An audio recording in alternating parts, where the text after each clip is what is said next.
Okay, so let's take a look here at the warm-up. Again, I'm going to start in the same spot that I always do, and that is because you can look just at the original equation, and we'll go right away with the horizontal asymptote on this one.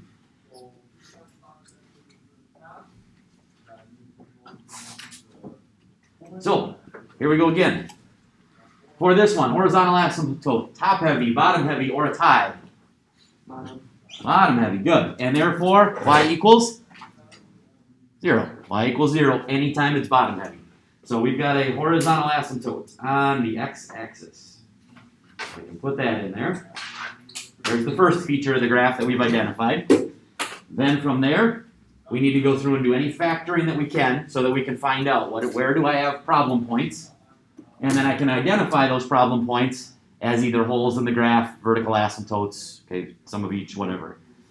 So, x minus 3 in the numerator, nothing I can do with that one, so we're going to leave that alone.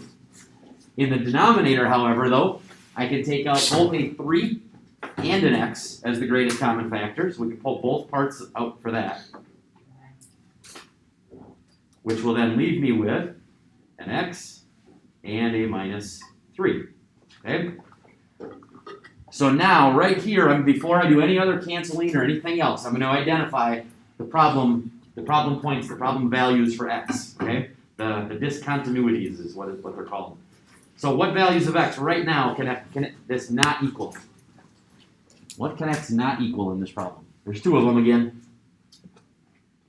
Look at it. The last one we got. 3 and 0. Very good. Okay, 3 because that would make this factor equal to 0, and 0 because that would make that factor equal to 0. Those are the 2 issues. Wherever each factor would equal 0, if one of the factors equals 0, we then would have 0 in the denominator. We can't have that. So x cannot equal 0, x cannot equal 3. Those are the 2 problem points. And now we identify what is each one. Is it a hole in the graph? Is it a vertical asymptote? What do we have?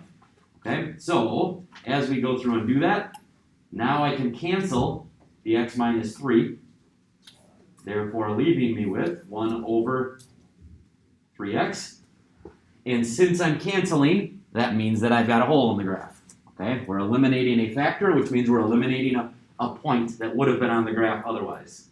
So we have a hole in the graph at 3, something. Okay, 3 because that's the point that we're eliminating. Okay? That's the one that we're getting rid of, the issue. And then to find the y-coordinate, remember all you do is take that x-coordinate and just plug it into the simplified fraction. So if I plug that in, 3 times 3 in the denominator gives me 9. So the final answer here would be 1/9 is the y-coordinate. 3, 1/9 is where there's a hole in the graph. So we can put that there, or at least approximately. There's my approximate hole in the graph, which then still leaves me with x still can't equal 0, which means that's where you have a vertical asymptote. Okay? So you've eliminated one of the problems, that's the hole. The problem that still is there, therefore, is the vertical asymptote. So we do have a vertical asymptote at x equals 0, which in this case is again your y-axis.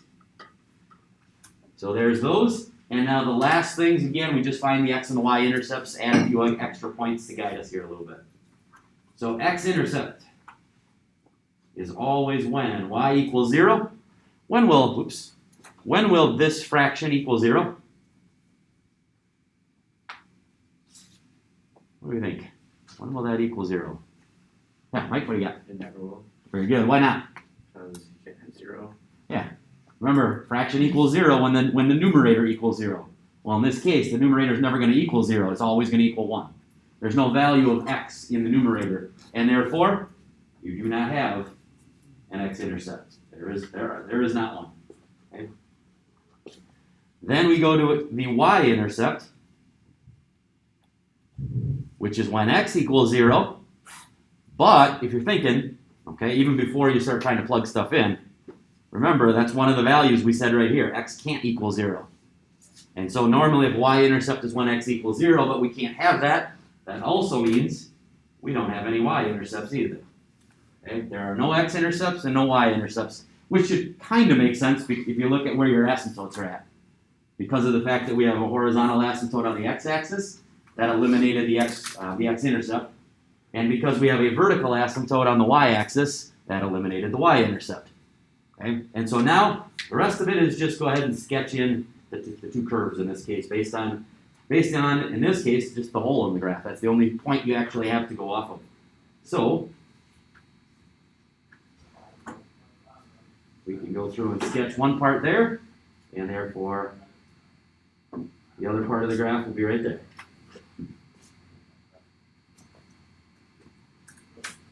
And there's what you should come up with. I told the other class this yesterday. I haven't put together the test yet, but in my mind, as we go through and we do this, I'm guessing I will probably put two of these problems on there, maybe. Okay, one or two graphs in general where you got to go through and find everything and put them together. So just a general heads up on that, which is why, like I said, we're doing this as a warm up every day, so that even though we're doing all this new content this week, I don't want you to lose this as we move down the road. I want you to stay current on this stuff. Okay? Anybody have any questions? Anything up here not make sense to you? No? Doing okay? How are we doing in general on this? Are we starting to feel better about these? Starting to understand these? Give me a thumbs up, thumbs down, or somewhere in between. Where are you at right now? Kind of feeling on the graphing side of things. Okay? I'd say generally it looks like we're in pretty good shape, so that's good. Okay, next question that I have for you then, this is more of a question than anything. Are there any questions that you want to go over from yesterday's assignment? Okay, the worksheet number 2 that I had given you yesterday. I know it was a work day, I know you had a lot of opportunity to ask questions, but if you still have some other questions or you're still struggling, I want to give you that opportunity. This is the worksheet that I'm referring to. The rational expressions worksheet number 2, multiplying and dividing. By the way, be careful as you're submitting these, because now these are named pretty similarly. Okay, like the first assignment was rational expressions worksheet 1, multiply and divide. This one's number 2, multiply and divide. Today you're going to get number 1, add and subtract. Tomorrow you're going to get number 2, add and subtract. So they're all pretty similarly named. So just quick heads up as you submit some things. Make sure you submit them in the right spot. Okay. Anybody have any questions on this worksheet that you're still struggling with, you want to go over before we move into some new stuff? Otherwise, if not, worksheet number 1, the first one that I gave you on Monday, is due today. Okay? Today's the due date for that. This one is technically due by tomorrow. Okay? Now I know a lot of people have gotten it in because of the work day, which is great. That's what should happen. But if not, it's technically due by tomorrow. And then the assignment that I give you today will be due by Friday. Okay? And again, you'll have a work day again tomorrow to kind of make sure you're understanding. Okay, if not, let's go to the notes then. Let's go to the actual notes at this point.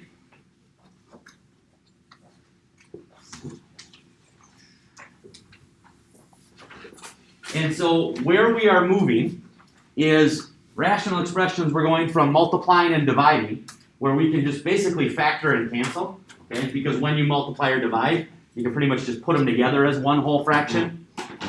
But when we're adding and subtracting, when I want to put them together as one whole fraction and then cancel, what do I have to have that I didn't have to have earlier this week?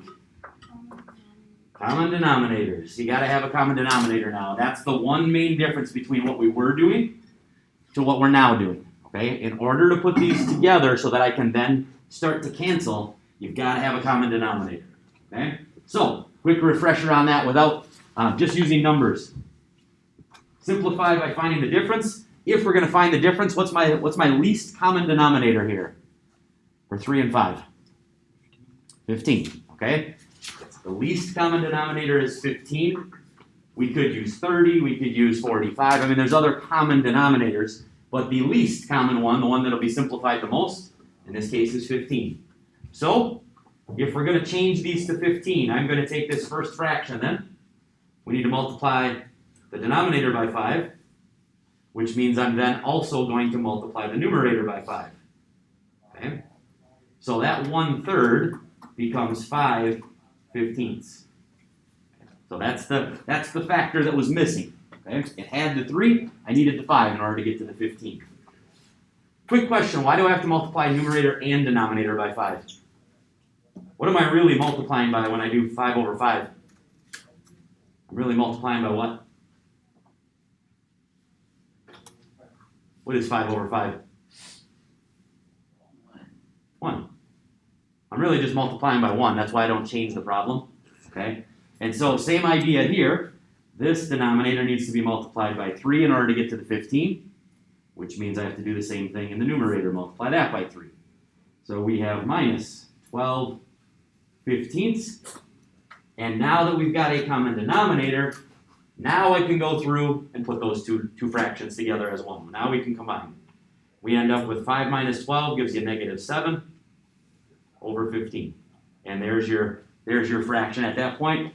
In this case, there's no common factors there. I can't reduce it all. So that's as far as I can go. What we just did is the same process we're going to do, but we're going to do it algebraically. Okay? We're going to get a common denominator in each fraction. We're going to put them all together, and then we're going to see if we can reduce. That's the process. That's the same concept that you learned back in grade school, but now we're working with some algebra. Okay? So let's go into that here. So here's kind of the past versus the present. I'm not actually going to do these problems, but here's the idea. Before, well, we had a common denominator, therefore I could just subtract those and put them together. Here's what we're now going to do. Now I've got a common denominator like I was talking about of x plus 1. So now I could go through and if I wanted, I could put those two together and combine those. This one I'll do a couple of these just to give you a heads up. But since this is x plus 1, denominator then is x plus 1, numerator would end up being 5 minus x. Just subtract the numerators and bring the denominator along. And then again, if you could factor, if you could cancel any factors, things along those lines, that's what you would then go ahead and do. This one's kind of like what we just did. Okay? Find the common denominator, add them together, and then go from there. So quick question I have on this one. What is the common denominator on that one? And that's the kind of the main reason why I have this slide in here. This is where it goes from being just basic numbers to now here's the algebra that's coming in. What's the easiest way to find a common denominator? Like on the numeric one here. What's the easiest way to find it? What would you do? Like Just times the denominator by Yeah. each other. just multiply them together. 5 times 3 gives you 15, right? And therefore, like we said earlier on the previous one, at the bottom, the first fraction is missing the 3, so we multiply by 3. The second one's missing the 5, so we multiply by 5. Same exact idea here. Our common denominator in this case, and again, I'm not going to work my way through it and do it yet, but the common denominator would be x plus 1 and x minus 3. The two factors multiplied together. Okay? Just like when you have numbers, 3 times 5. The two factors multiplied together. And then we take a look at, well, what's the first one missing? It's got the x plus 1, we need the x minus 3. I would multiply top and bottom by x minus 3. Just like in the fractions, we said over here, we would multiply top and bottom by 3. Same exact idea, but with the algebra involved. Okay? How about this one? If you take a look here, now let's do the least common denominator here for number 3. So if you take a look at the third one, what's the least common denominator on numerically? 24 is a common denominator, it's not the least. 12 would be the least, right? Okay? 12 would be the least common denominator. 24 will work, but 12 is the least common denominator.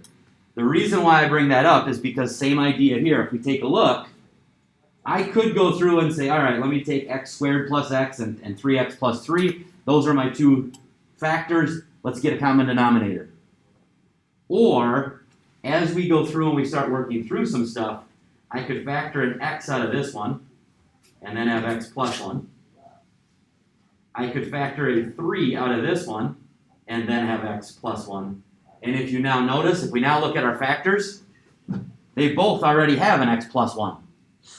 So I don't need to multiply either of these by x plus 1, it's already there. This one has an x, that one's got a 3. So our common denominator, or least common denominator between these would be 3x times x plus 1. They both have the x plus 1. One's got the 3, one's got an x. So this fraction would need a 3. This fraction would need an x. Okay? And again, we will go through and I will work our way through it. For now, I just wanted you to take a look at common denominators in particular. Okay? How are we doing? Making some sense? Doing okay still? Getting at least kind of the idea? Okay, so then let's actually go into some stuff here.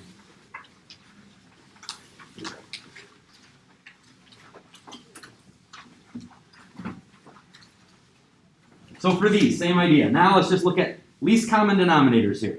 Okay, notice if you can't find the lowest common denominator, trying to do anything else is not possible. So you got to start with that. Find the common denominators, and then we can work our way through that. So let's just do a little bit of practice on that.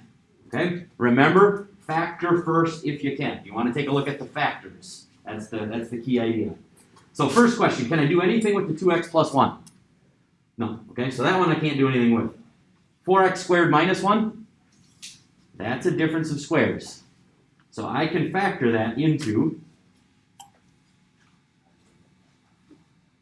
the first thing that is being squared is 2x. The second thing being squared is 1. And therefore, since we don't have a middle term, we need the middle term to cancel out, which means one of them is a plus and one of them is a minus. 2x plus 1, 2x minus 1. So now let me ask you this question. What's my least common denominator now that you can actually see it in factored form? 2x plus 1 and 2x minus 1. They both already have the 2x plus 1. You still need the 2x minus 1. You got to have both factors in order to put it together. Okay? So common denominator on this one is actually this right here. That is your common denominator. The 2x plus 1, 2x minus 1. All right, let's take a look at the next one. First one that we have here, x squared minus 1. That's, again, difference of squares. I can factor that into x plus 1 and x minus 1. Second factor, we've got a greatest common factor of x that I can pull out. And then we've got an x plus 1, still in parentheses. So now, here's the question. What's the least common denominator? What's the least common that has all factors involved? What should we have? X plus 1. What is it? X plus 1. Okay, x plus 1 is one of them. X minus 1. X minus 1 is another one. And X. you need the x. You got to have all three factors in this case in order to end up with a common denominator, which is why it's so important to factor. Once you factor, then you can see, oh, okay, here's what I need. These are the different factors I need in the denominator. Okay? The first one has an x plus 1 and an x minus 1. Still needs the x. That's what we would multiply top and bottom by. Second one has the x and the x plus 1. Still needs the x minus 1. That's what we'd multiply top and bottom by. Okay? So we're getting a common denominator so that we can kind of identify what's missing. What do I have to actually multiply by? How about the last one? This one there's no factoring, but how about this one? What's the common denominator here? Think of it in terms of factors. Here's one factor. Here's the other factor. Wait. 4 is one of them. And x plus 4. Okay? Both 4 and x plus 4 happen to be the common denominator. Okay? 4 is one factor, x plus 4 is the other. Only way to get a common denominator is if you've got both. All right, let's apply this then to some problems. So here's where we're headed. Here's the idea. We worked on that concept of common denominators, and now we're going to go through and actually factor, find our common denominator. Now we're going to go through the whole process. Okay? So if we take a look at problem number 1 here. Let's factor first so we can see what we need in order to to combine these fractions into one. So if we factor here, we end up with x times x. In this case, we'll have a 2 and a 1 are the factors of 2, and a plus 2 and a minus 1.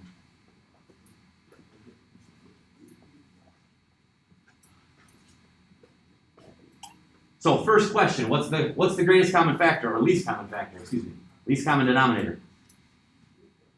What do we have? Marissa, what do you think? Yeah. X plus 2 and x minus 1. So in this case, this actually is the common denominator. Both fractions already have the x plus 2, so I don't have to worry about that. But the second fraction, I need the x minus 1. I need that factor there. And therefore, that tells you exactly what you're going to multiply by. Since my common denominator, I'm going to just rewrite the first fraction since it's already there. I don't have anything that I need. So I'm going to put this as x over x plus 2, x minus 1. Okay, that one's already got the common denominator. Plus, we've already got the x plus 2, but now we need the x minus 1. We need the other factor. So just like we did with the numbers in the very beginning, we're going to multiply by what's missing. X minus 1 in both numerator and denominator. So just like on that one that had the numbers, we multiply top and bottom by 5 or top and bottom by 3. This one we're doing top and bottom by x minus 1. I'm going to leave the denominator in factored form. There's no reason that you have to go through and multiply things out. Okay, so we end up there. And then if you take a look, there's just a 1 up here. So 1 times x minus 1 is just that, x minus 1.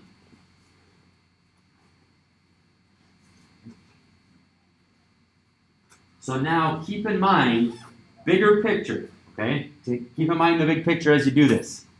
We're getting a common denominator so that I can combine the two fractions into one and then simplify. And then cancel any factors or anything that we can simplify from there. Okay, so it's common denominator, combine the fractions, and then simplify your answer. So in this case, if we go through and we start combining, I'm going to just combine like terms in the numerator. So we've got an x plus an x, which means we've got 2x. You still have the minus 1. There's nothing we can do with that. And then I'm just going to leave the denominator as is. X plus 2, x minus 1. And now you're pretty much right back to what we've done in the last couple of days. Now you're very simply looking for, can I factor? Can I cancel any common factors? Any of that kind of stuff? And what's the answer, by the way, on this one? Is there anything else I can do, or is that it? Yeah, that's it. There's nothing else we can do. Okay? There are no common factors that I can cancel out. There's no simplifying I can do. So in this case, this is as far as we can go. We found a common denominator, we put them together, and it was already as simplified as it could get. All right, let's do another one. Now that we at least kind of have the general idea.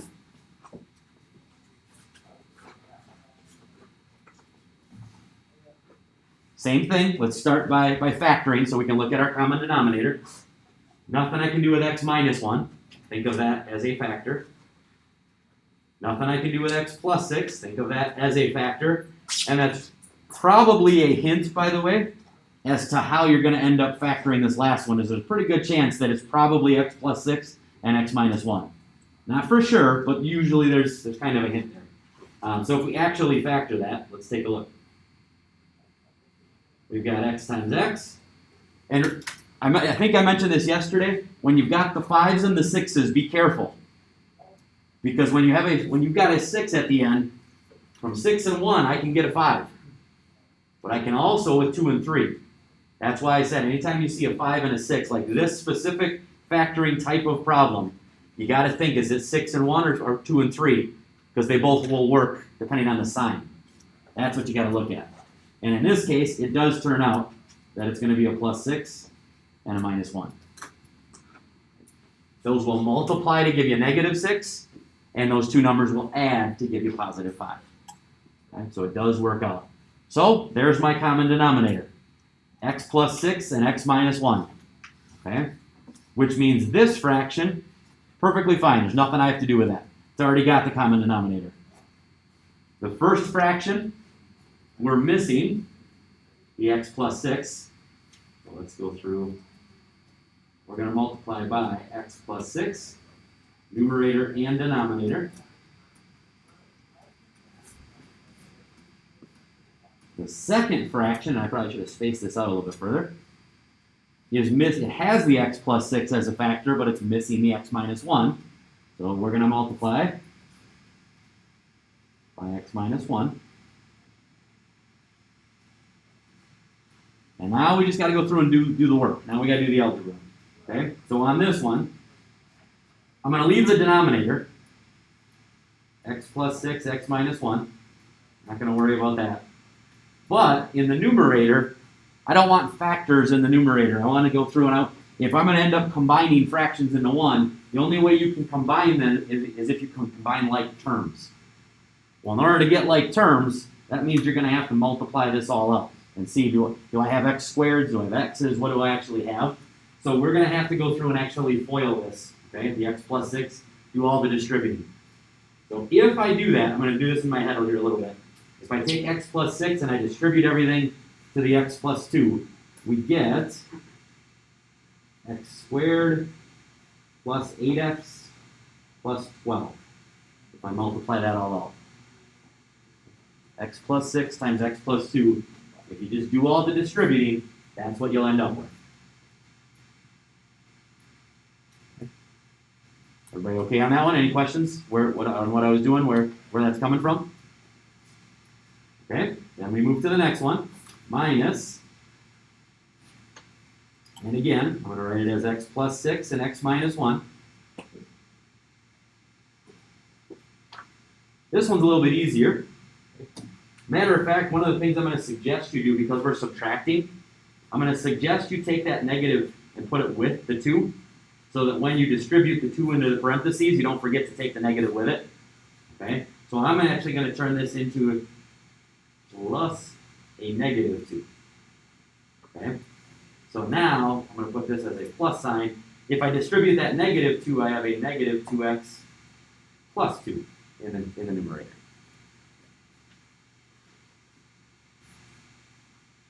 And then I'm going to do it one more time, just so I don't forget. Same idea up here. You're subtracting. This one's already got the common denominator, so I don't actually have to do anything here. The only thing I'm going to do is change this so that it's plus a negative 14. So I don't forget the negative. So that one we have plus negative 14 over x plus 6, x minus 1. All right. So kind of step number 1 of our process was get a common denominator. We got it.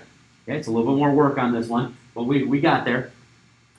Now let's put it all together. Okay, combine all 3 of these fractions into one. Just add like terms is the idea.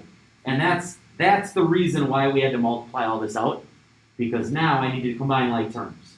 Okay, so if we do that, I'm going to put the x plus 6 and x minus 1 in the denominator.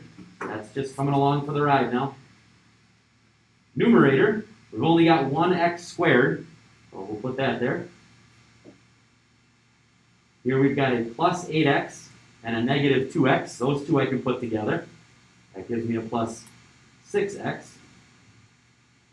And then I've got a plus 12, plus 2, and a minus 14 that I have to put together, which ultimately end up giving you 0. We'll cancel out. You get 14 minus 14, those all go away. And now this is the focus of the problem. Once you've got it all together, now we're right back to where we were these last 2 days. Anything that I can do to try to cancel that out. Okay, or factor, cancel, any of that stuff. And what's the answer on this one? Is there anything I can do here? Claire, what can I do? Help me out. Yep, we've got an x as a common factor in the numerator. So take an x out, that'll leave you with x plus 6 in parentheses. And now, if you notice, you have a common factor that we can cancel. So ultimately, x plus 6 and x plus 6 cancel out. And our simplified fraction then, our final answer, is x over x minus 1.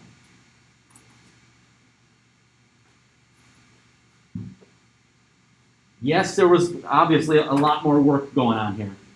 But I want you to think conceptually for a second. The work, yes, there's details, there's stuff you got to go through and you got to do. But the concept is get a common denominator so that you can put all the fractions together as one and then simplify your answer.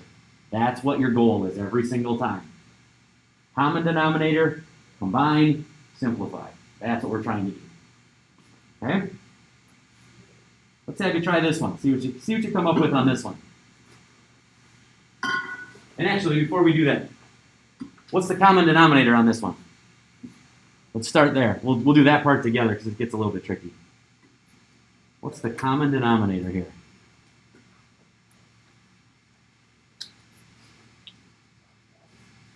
And again, think of that as a factor. What do you think? This one's a little bit, this is one where we don't necessarily have to just multiply all three together. X plus 3. X plus 3 is one of them. And x squared is the other part. Reason why I don't need an x and an x squared? Because if you've got an x squared, that means you've already got an x. Okay? So in this case, x squared times x plus 3 is enough. Now, let's say that you actually went through and you said that all three of these were your common denominator. That's okay. It's fine. It's not going to be wrong. Just in the end, that extra x is going to end up canceling out and going away anyway. Okay? So it's not wrong if you went through and said all three of these are your common denominator. It just will end up canceling out later on in the end. Okay? But really, the least common denominator is going to be x squared and x plus 3.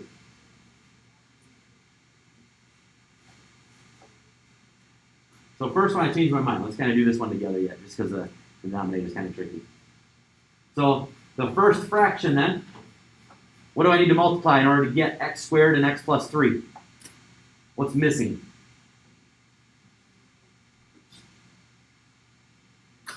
How do I get to the x squared?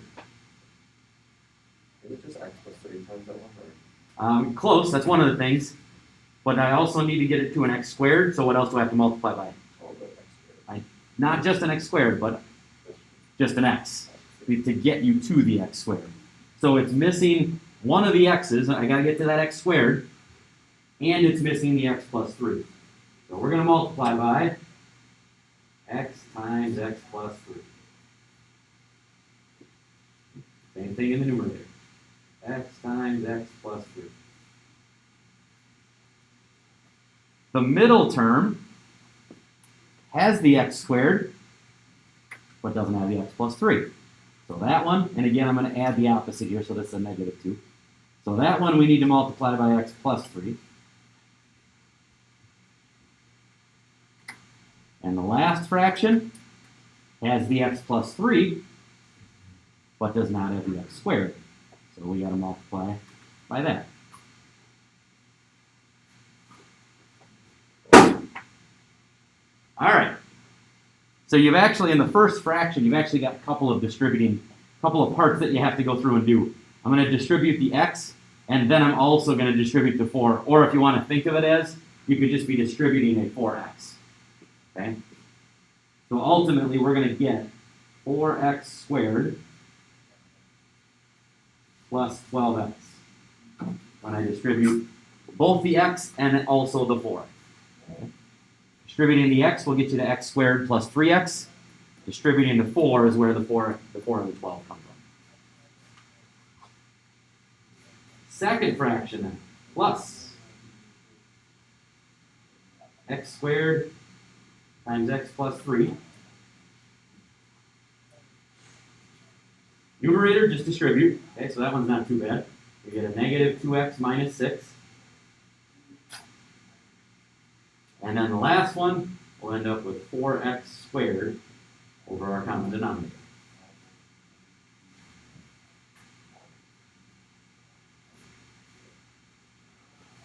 So I'm guessing by now you can probably tell that the hardest part of these problems is finding and getting the common denominator. Okay? And now let's put them all together. The whole point of getting a common denominator was so that we could combine. So we've got x squared, x plus 3 as our denominator. And combine some like terms here. We've got a 4x squared plus another 4x squared. So that's an 8x squared. We have a 12x and then a minus 2x, so that's a plus 10x. And then we still have a minus 6 at the end. And now, like I said, this problem becomes exactly the same idea as what we've been working on the last few days. In the numerator, see if we can factor, see if we can do anything there, and then end up canceling any common factors. So if we take a look at that and we finish this one up, notice we can, at the very least, we can pull a 2 out of the numerator. And we divide everything by 2. So if I pull that out, that will leave me with 4x squared, 5x minus 3.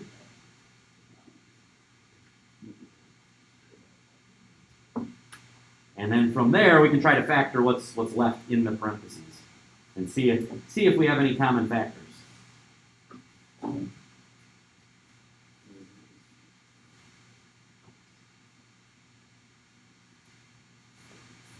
And this is where we go back. Now the factoring on this one's a little bit more complicated, obviously. Okay? But now we go right back to the idea of factors of the first term. It could either be a 4x and a 1x. Could be a 2x and a 2x. Okay? We don't know for sure right now. We got to kind of play around a little bit to see which factors are correct. The one thing I do know for sure is that since the end term here is a minus 3, I know that the only factors of 3 are going to be 3 and 1. Okay? And chances are, just as a heads up, that since there's an x plus 3 in the denominator, there's a good chance that you're going to end up with an x plus 3 in the numerator. It's not always the case. You could factor this and nothing cancels and it's done. But it's probably a good place to start. Okay? So if we double check, anybody factor this and we do it? You get the factors? I haven't done it in my head yet. So if somebody's already got it, I'll take it. You get it? Oh yeah? You get it? No? Okay. I just thought you looked at me like, yeah, I got it. Okay, so let's take a look.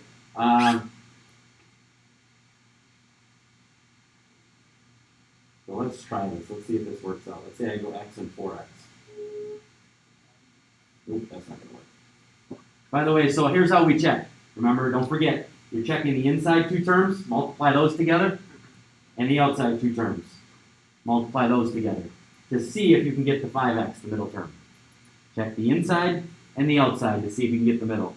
So inside gives me a 12x, outside gives me a 1. I can't get 5x from 12x and 1x. Okay, so that's not gonna work out. So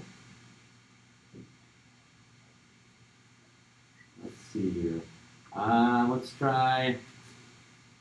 Should we try 2 and 2? See what we got. Let's try 2x and 2x, and then we'll go 3 and 1. This will give me 6. That gives me 2. 6 and 2. Can't get 5 out of that. That's not going to work. Maybe this isn't factorable. It's always possible. Let's go back to the 4 and 1 again. And what do we have? We put a 3 and a 1 there. Inside gives me 3x. Outside gives me 4x. Sure enough, unfortunately, this is not factorable. Okay? It's not going to work out. Because we just tried all the different factors, okay, that we could have, and therefore, this is as far as you can go. Right there. Okay? That's as far as you can go.